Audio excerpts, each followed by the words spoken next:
Sakderenge nglajengaken mirsani video sakjangkepipun, kula aturi kapurih nutul tombol subscribe supados boten ketinggalan video salajengipun. Kagem kemanfaatan video menika, monggo dipun like, komen, lan ugi share. Mugi panjenengan sedaya pinaringan seger waras, bejo donya bejo akhirat, rahayu rahayu rahayu sagung dumadi. Rahayu rahayu sagung dumadi. Matur sembah nuwun buat dulurku semuanya, salam persaudaraan, rukun, saling memberi, saling berbagi perjalanan hidup dan juga laku spiritual kita, sehingga kita bisa menemukan apa yang menjadi tujuan dalam kehidupan kita. Untuk kesempatan kali ini, tema kita adalah cara cantik di saat kita mengalami keterpurukan, hinaan, caci makian, bahkan kita berada di titik terendah dalam hidup kita. Apa yang semestinya kita lakukan dan fondasi apa yang bisa membawa kita menuju kebangkitan. Jadi sebenarnya simpel teman-teman, dulur-dulur ya. Di saat sampean mengalami kesusahan, di saat sampean mengalami keterpurukan, di saat hidup sampean tidak baik-baik saja, itu adalah sebuah keberkahan, gemblengan pada diri sampean. Karena banyak ahli-ahli spiritual yang bangkit spiritualitasnya atau mengalami kebangkitan spiritual itu dari keterpurukan hidupnya. Cuman di sini yang jadi masalahnya, di saat kita terpuruk, di saat kita tidak dianggap siapa-siapa, di saat hinaan, caci, makian, dan juga orang-orang terdekat dengan kita menjauh dengan kita, lah di situ kita siap atau enggak? Di situ kita ngedon atau enggak? Karena sebenarnya di saat kondisi sampean terpuruk dan sampean merasa lelah, merasa menyerah, maka vibrasi diri sampean itu juga akan turun drastis. Aura sampean itu hilang, redup.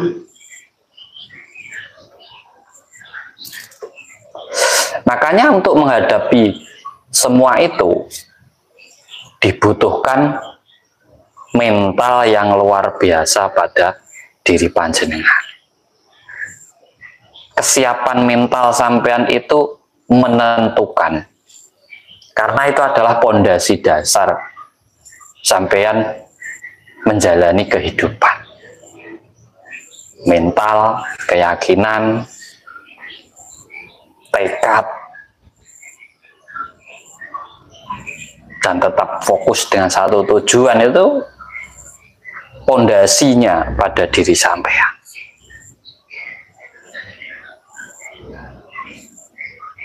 Jadi di saat sampean menerima semua hinaan, sampean merasakan semua keterpurukan dalam hidup sampean, mental sampean itu yang sangat penting.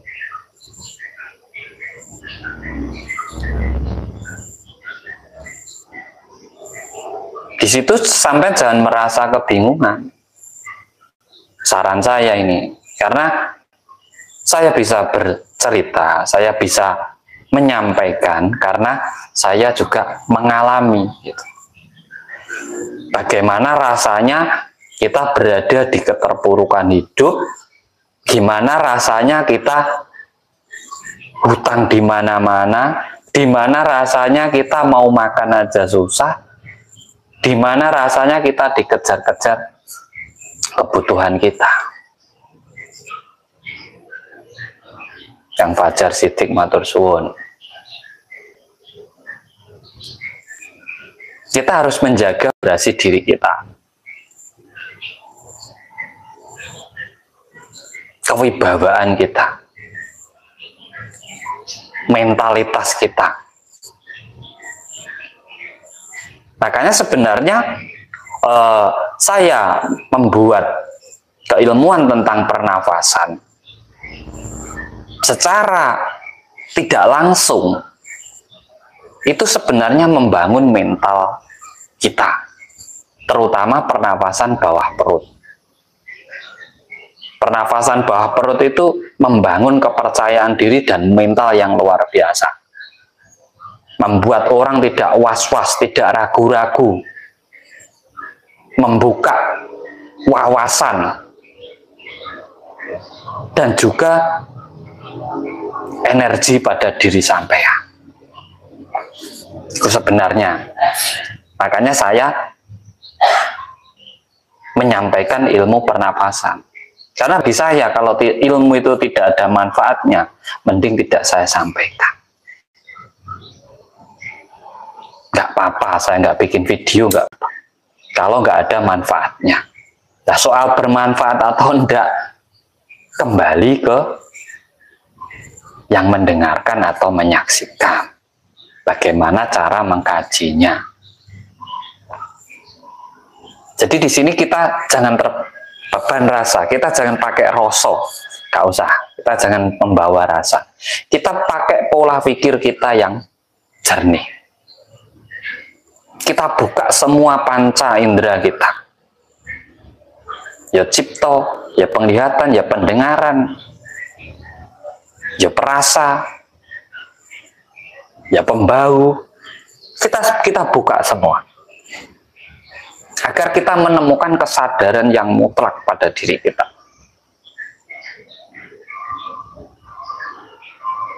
Di situ nanti di saat sampean benar-benar terpuruk,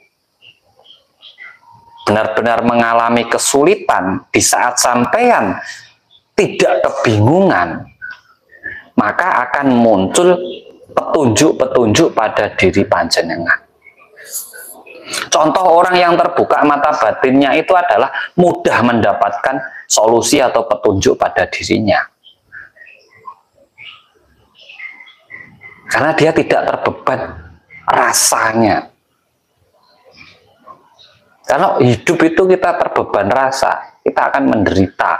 Seakan-akan merasa paling susah sendiri, seakan-akan merasa paling, wah segalanya pokoknya. Ingat, batin di sini, tapi mata batin di sini. Jadi di saat kita merasakan sesuatu, kita harus pikirkan. Sama, di saat kita mendengarkan hinaan orang, di saat kita melihat keterpurukan hidup kita, di saat kita merasakan semuanya itu, cara paling cantik adalah sampean menyendiri dulu. Masuk dulu ke keheningan diri sampean. Di situ sampean renungan, sampean kaji, sampean dalami, sampean telaah, flashback kembali ke perjalanan hidup sampean, apa yang membuat sampean seperti itu. Setelah sampean tahu kesalahan-kesalahannya, baru bangkit. Jangan kita memburu rasa harus cepat-cepat gini, tapi sampean nggak mengkaji kesalahan sampean, sampean tidak tahu kesalahan sampean. Nanti sampean walaupun punya modal sekian, ibaratnya sampean itu apa ya, usaha gitu, jatuh juga, nggak sampean kaji dulu, nggak sampean renungi dulu, nggak sampean telaah dulu, apa yang membuat usahamu jatuh, langsung sampean cari modal, bangkit lagi, yuk jatuh lagi. Karena apa? Nggak tahu kesalahan dirinya. Makanya sebenarnya di saat sampean terpuruk, diem itu, menyendiri itu, adalah mengkaji segala sesuatu yang sudah terjadi pada diri panjenengan. Sebenarnya di situ. Sehingga dari kajian itulah nanti sampeyan sedikit demi sedikit kita naik tangga 1, 2, 3 sehingga kita bisa bangkit lagi. Sambil meresapi apa yang sudah terjadi. Karena pengalaman itu adalah guru yang berharga. Sehingga kedepannya kita tidak mengulangi lagi apa yang sudah kita lakukan dulunya gitu.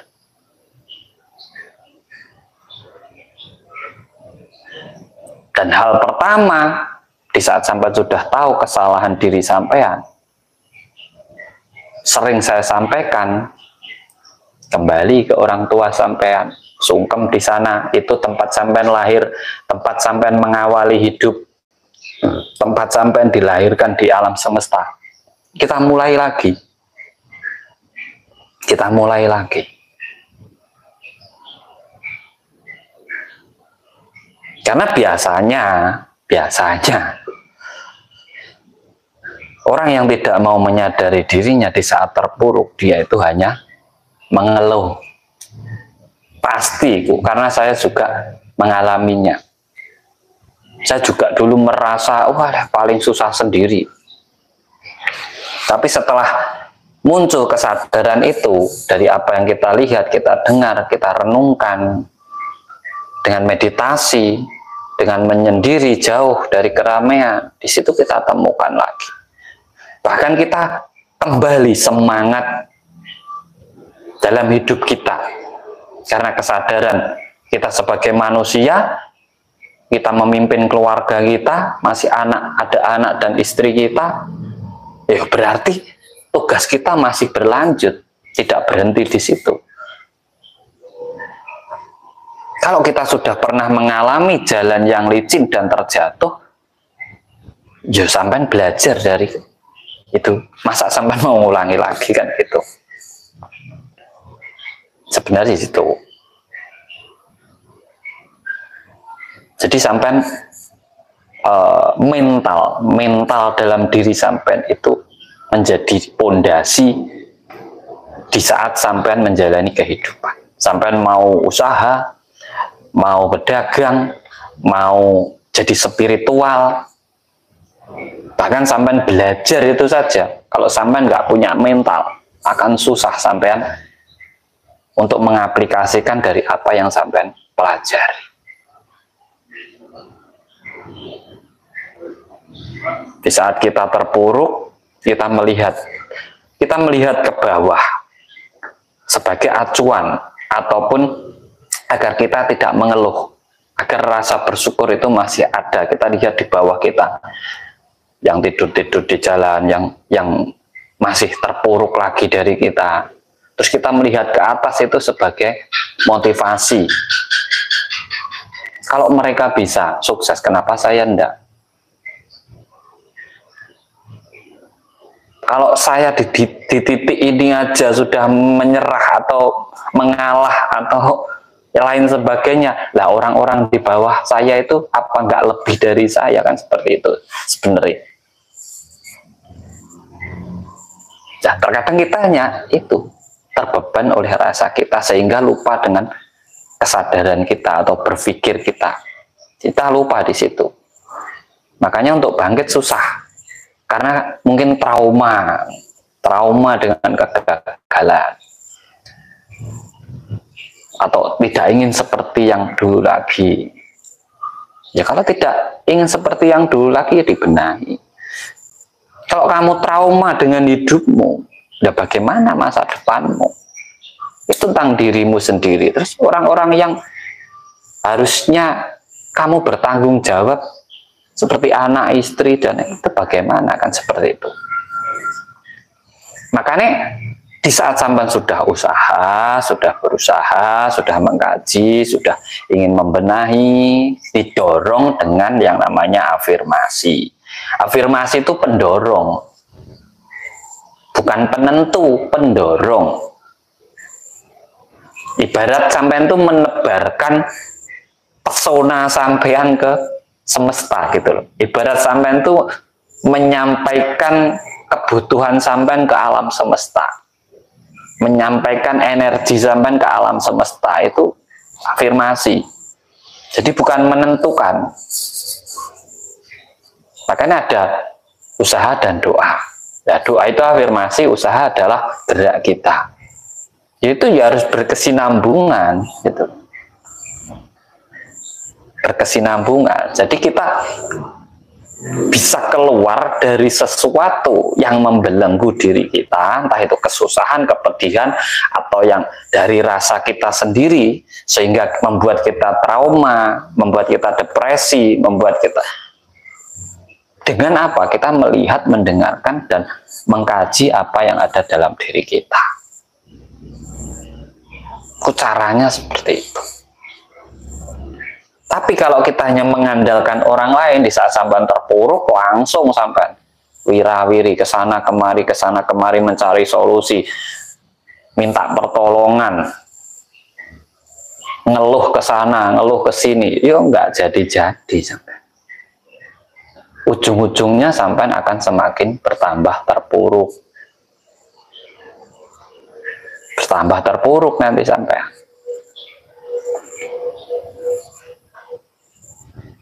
Karena segala sesuatu yang terjadi dalam hidup kita itu dari diri kita.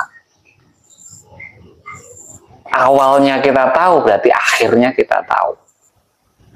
Masalah yang datang dalam diri kita adalah ulah kita. Kalau kita tahu sumber masalahnya, ya kita tahu cara mengakhiri masalahnya. Tahu sebenarnya. Cuma terkadang kita terlalu menyandarkan diri kita kepada orang lain. Kita menghilangkan rasa percaya pada diri kita sendiri, seakan-akan kita tidak percaya dengan kemampuan kita sendiri gitu. Padahal yang bisa merubah nasibmu itu adalah dirimu. Dari apa? Dari karyamu. Makanya di saat sampean terpuruk, sampean fokus karya sampean aja. Jangan fokus rasanya sampean fokus karyanya sampean. Karya sampean apa? Wah, aku isone mijet, Kang. Ya udah mijet terus. Wah, aku bisanya berdagang, Kang. Ya berdagang aja terus. Fokus. Terus sampean bisa menghandle rasa sampean di saat di rumah, mungkin sampean dengan kondisi sampean yang seperti itu, tapi di saat berdagang sampean harus fokus dengan dagangannya sampean. Jangan terbawa. Jadi masalah itu jangan dibawa ke tempat usaha. Karena apa? Di saat masalahmu kamu bawa tempat usaha, maka usahamu akan bermasalah. Itu juga vibrasi masalah. Itu juga vibrasi. Makanya sebenarnya pentingnya pernafasan itu di situ, membangun karakter diri, membangun emosional dan membangun mentalitas kita.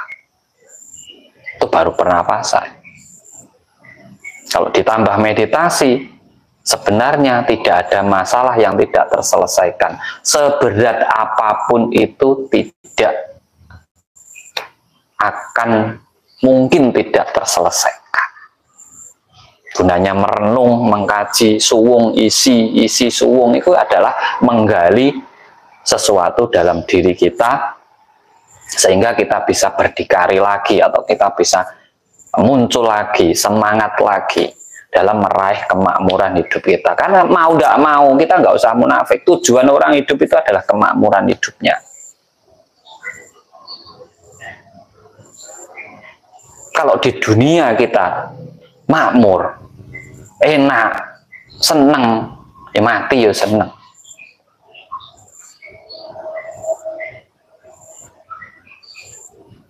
Jadi saat sampai hidup di dunia, ya fokus dengan duniamu.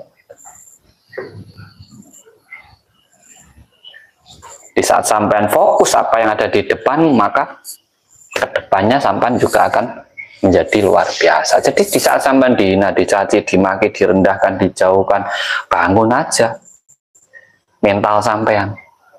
Afirmasinya lebih tegas. Dengan mental yang tinggi, wong sudah gak ada apa-apa, ngapa sampai ragu-ragu kan gitu. Kenapa? malu-malu, kenapa harus ketakutan, udah nggak ada apa-apa. Afirmasinya yang tegas. Gabung dengan pernafasan, bisa pernafasan kepala, dada, atau perut, bisa tarik nafas, tahan, mengucapkan yang tegas. Saya harus keluar dari masalah ini. Atau bisa sampai target dalam hidup sampai tahun ini hutang saya harus lunas. Berarti sampai nanti akan tergerak, karena sampai sudah menanamkan program dalam pikiran sampean. Gerak sampean akan menuju ke situ. Nggak ada orang diam itu hutangnya lunas sendiri, nggak ada. Nggak ada juga orang afirmasi hutangnya lunas sendiri tanpa gerak ya sampean. Kita harus tetap bergerak. Kita tetap harus berkarya. Kita tetap harus membangun medan magnet dalam diri kita. Kita harus membangun vibrasi kita sehingga orang itu tertarik kepada kita. Nah itulah rezeki datang sendiri. Karena apa? Ada yang nganter orang itu tadi. Uang datang sendiri. Karena ada yang nganter. Kalau uangnya sendiri datang, nggak mungkin. Uang itu benda mati. Benda mati itu yang menggunakan benda hidup, orang hidup. Berarti fokus kamu ke orangnya. Bagaimana? Kalau vibrasimu itu lemah, maka yang membawa uang ini juga malas mau. Cari sampean. Contoh toko dibuangi tanah kuburan, vibrasi sampean langsung down. Aduh sepi ini nanti. Udah dibuangi orang ini pasti sepi. Itu orang yang mau datang ke toko sampean yang dari rumah semangat, baru melihat toko sampean, males jadinya. Karena apa? Vibrasi sampean di dalamnya itu. Seharusnya dibuangi tanah kuburan, alah sama-sama tanah ya. Semakin kamu buangi, semakin laris usahaku. Gitu afirmasinya. Itu kita punya mental. Dan itu dulu ya saya seperti itu. Jadi kalau dihina orang, dijatuhkan, di apa, di saat saya terpuruk, saya itu cuma satu fokus. Saya harus usaha. Hasilnya seberapa? Ya saya manfaatkan sesuai hasil saya itu. Saya nggak mau memburu-buru lagi. Saya kan banyak hutang ke orang, bayar hutang lagi, bayar hutang, bayar lagi, hutang lagi, bayar, nggak ada selesainya. Fokus satu usaha, apa karya sampean, hasilnya berapa dibayarkan. Masalah dia mau ngomong apa itu terserah, yang penting kamu membayar, nanti akan lunas dan berhenti berhutang lagi. Itu caranya cepat lunas hutang itu sebenarnya. Karena saya mengalami. Di saat kita penghasilannya nggak sesuai dengan angsuran hutangnya, ya saya angsur sesuai penghasilan saya aja. Yang penting saya niatnya adalah melunasi. Nanti sampai nggak bisa pinjam lagi, oh nggak masalah, yang penting lunas. Ini harus sesuai kemampuan seperti ini. Saya nggak mau hutang orang lagi untuk menutupi hutang. Itu caranya menyelesaikan hutang. Agar hutang sampai cepat lunas adalah apa? Berhenti berhutang untuk membayar hutang. Fokus dengan usaha sampean sendiri, hasil sampean seberapa kasihkan. Nanti akan selesai. Dan itu saya alami dan selesai. Berarti Kang Tro nggak punya hutang? Punya. Itu untuk motivasi hidup saya kok. Orang itu kalau nggak punya beban, itu akan seenaknya hidupnya. Orang yang tidak menghargai uang kecil itu tidak akan pernah dapat uang besar. Orang-orang yang jatuh, nggak punya uang itu gara-gara apa? Dia itu tidak menghargai uang kecil. Di saat uangnya banyak, uang receh itu hanya dijadikan mainan bagi dia. Makanya hargai sesuatu yang kecil kalau sampean ingin mendapatkan yang besar. Sampean 1 rupiah tidak sampean hargai, sampean tidak akan pernah mencapai 1 juta. Karena apa? 1 juta tanpa 1 rupiah itu tidak genap 1 juta. Makanya kita hargai. Saya dulu mempelajari itu, kenapa yuk saya nggak pernah punya uang habis-habis saja. Ya karena itu. Di saat kita mencari, kita kaya iya, di saat dapat kita tidak menghargai uang itu. Setelah habis baru meratapi. Ternyata itu itu masalahnya. Saya kurang menghargai hasil saya sendiri atau karya saya sendiri. Contoh kayak kata-kata harta itu cuma titipan. Itu sampean sama aja tidak menghargai karya sampean sendiri, hasil sampean sendiri. Ya kalau sampean mati-matian mencari kalau hanya titipan, ya buat apa? Itu hak sampean. Ya ini harta saya. Kalau sampean dititipi, ya nggak usah digunakan. Barang titipan itu nggak boleh dipakai. Kalau boleh dipakai berarti bukan titipan. Itu cara kita keluar dari metal blok itu seperti itu, belenggu itu. Semua orang itu boleh kaya loh, berhak kaya, berhak makmur, berhak merdeka, berhak. Semua orang berhak. Yang membatasi hak orang itulah. Terkadang dia tidak menginginkan kamu berada di kemakmuran itu.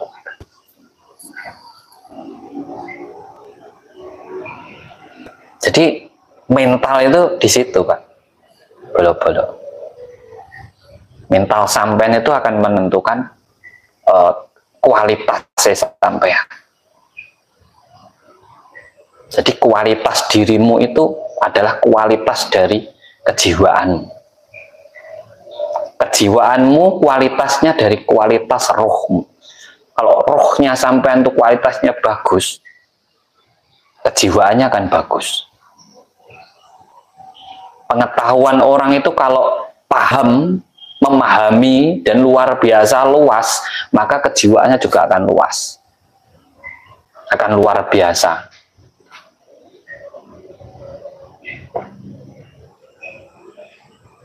Jadi kita belajarnya dari situ.